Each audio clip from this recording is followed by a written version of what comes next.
everyone. My name is Andrea Isaac. I go by Dee. I'm not much of a talker, so I'm gonna be very quickly. But when it comes to my testimony, I do love sharing my testimony, what God does for me. It was back on February 25th, 2019. I was diagnosed with stage 3 breast cancer, and I was 17 weeks pregnant with my 6th child.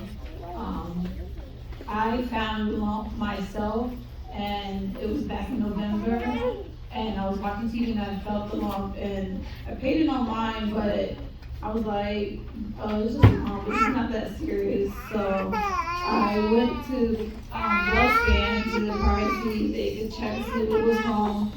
They did the biopsy and tested and said, oh, it's nothing, it's just a cyst. But something just still didn't feel right because when I was pregnant, I went to my first pregnancy and my breast kept getting bigger in the month. And so they went and sent me to LGH, Outskirt Breast Place. And I went there and they did the biopsy and tested me. And then so they called me in and I went with my dad at the time to go see what they wanted to talk about. I knew something wasn't right because when they took me to go do a mammogram when I was pregnant, and it wasn't supposed to be in a mammogram when I was pregnant, I was like, and she said, I'm sorry, well, let me take you to the room. And then when I sat down in the room, there was like a red bag. It said something with like breast cancer, so she flipped it so I could see it, but I already seen it. So I'm like, all right, she's gonna tell me something serious. So at the time, she came, she's like, I'm gonna sit here and talk to you. And she came and told me that I had cancer, but she didn't tell me what kind of cancer, like what stage I was in. And so I went blank, and she was like, well, do you have somebody with you? And I was like, yeah, I have my dad. And so she went and got my dad, and she was like, do you want to tell your dad? And I was like, no. So she was like, I'll tell him. When she went to go tell him, I tried to clear my face up like I wasn't crying, but he knew something wasn't wrong. Something was wrong by the way my face was looking. And so she told him, and I just was on blank after that. I just forgot everything she said, and then went from there. And I had to come home and tell my husband and my kids that I had cancer and I was pregnant. And the first thing they was like, oh, be happy for the baby, and we'll see if we get a chance that we could save your baby. So I get to the breast center, and they're sitting there and telling me, oh, we know what stage you're at. You got stage 3. You have to do everything really fast. You have to go get your port in. And I was like, whoa, slow down. It was just all a rush that they were telling me that I had to get a port, and they wanted me to get on chemo. I was trying to find a way to just get out of it. So the next thing I was like, I needed a second opinion.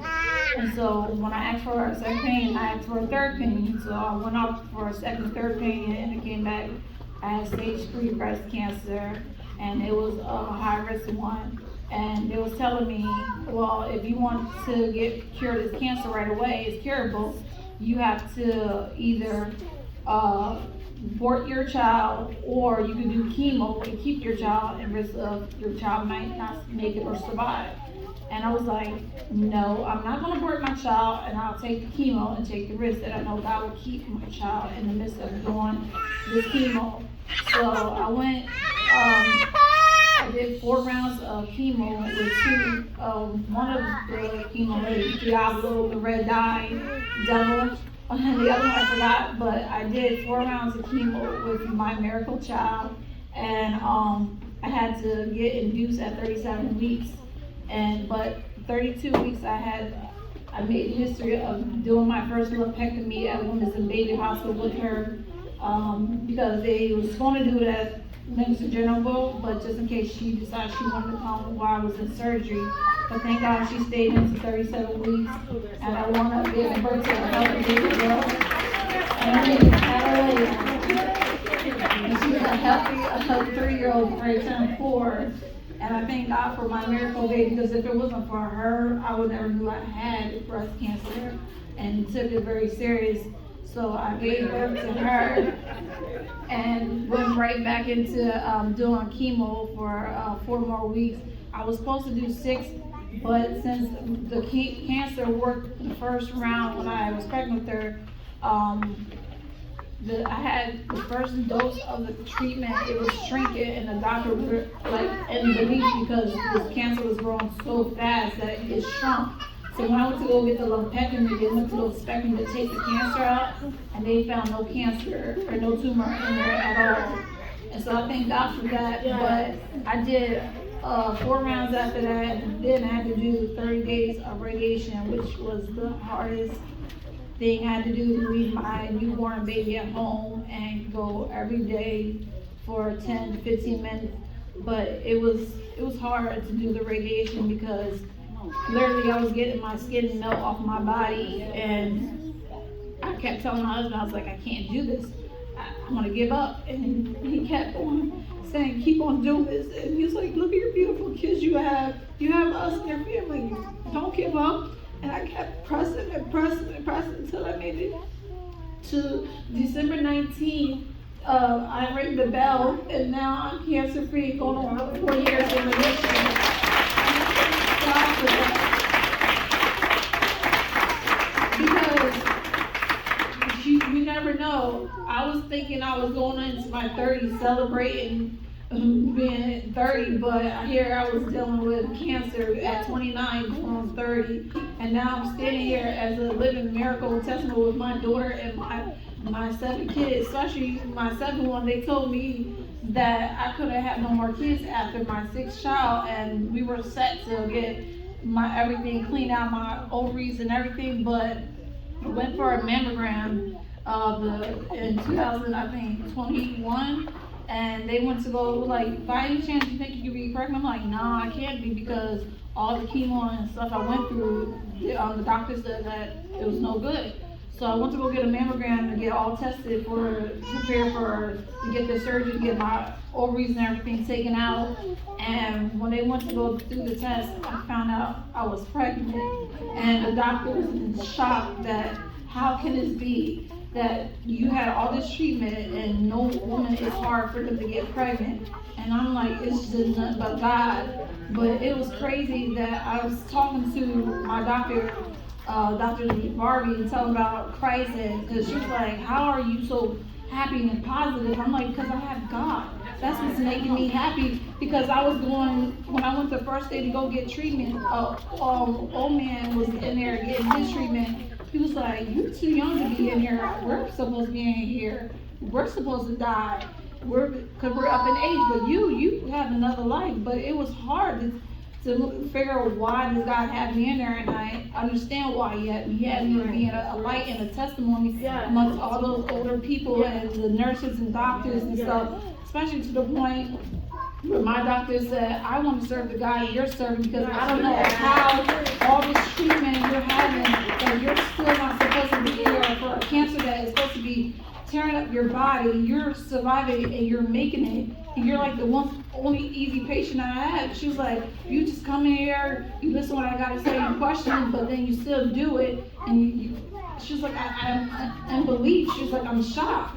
And then it was, especially for me to have a 7th child, it was unbelief for her, because she was sitting there scheduled for me to get everything taken out of my system. And here I had another miracle child sitting in there ready to come out, Gabriel. But I thank God for the journey I went through, because it taught me a lot. It humbled me to come down and sit down amongst people that were going through stuff. I used to not think about me at a young age, at 29, to be able to get cancer, and think like, wow, me, young, but I went through a test. I lost friends and family. It hurt so bad to know who's your real friends and family, and it hurt, but at the end, it was like God telling me, I've been trying to tell you to remove these people out your life, but since you don't want to do it, I'm going to remove them to show you to get where you need to be and where you're going, because the places you're going, they're not on your level to get there. And so I thank God for what He's done for my life and my family. He's been blessing me ever since that I've been on the path with Him. It's been opening my eyes about this cancer. I want to be a light to tell everybody else, get checked, please. It doesn't matter what age you are, you can get it no matter what I had mentors come talk to me and tell me their story. They got one lady called at 21. It doesn't matter what age, cancer does not have a name on it. And I thought I was done because my bishop, he was going through it and he was dying. But he told me to encourage me. Cancer don't own you. You don't run, cancer don't run you. You run cancer. And I am so grateful that today I can be living here a testimony to tell somebody that cancer does not run you. You run it. And you have the last say to tell that cancer stay in your body. So I thank God for what I've been through. I thank God for my husband. He's been a big supporter the whole way, taking care of me. He is a true example of what marriage says about honor, health, and sickness.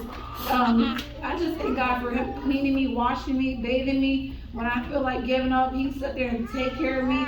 And especially when my skin was falling my body, I just thank God he sit there and still had to help me look at my body and say, this is what you are, you're beautiful no matter what. I don't care if you don't have no breath or none, but you still are still beautiful. And I thank God that I have a man that's willing to stay with me and not run away from the situation. I thank God for my parents because I truly thank God for my parents because my parents and my husband been in my corner ever since.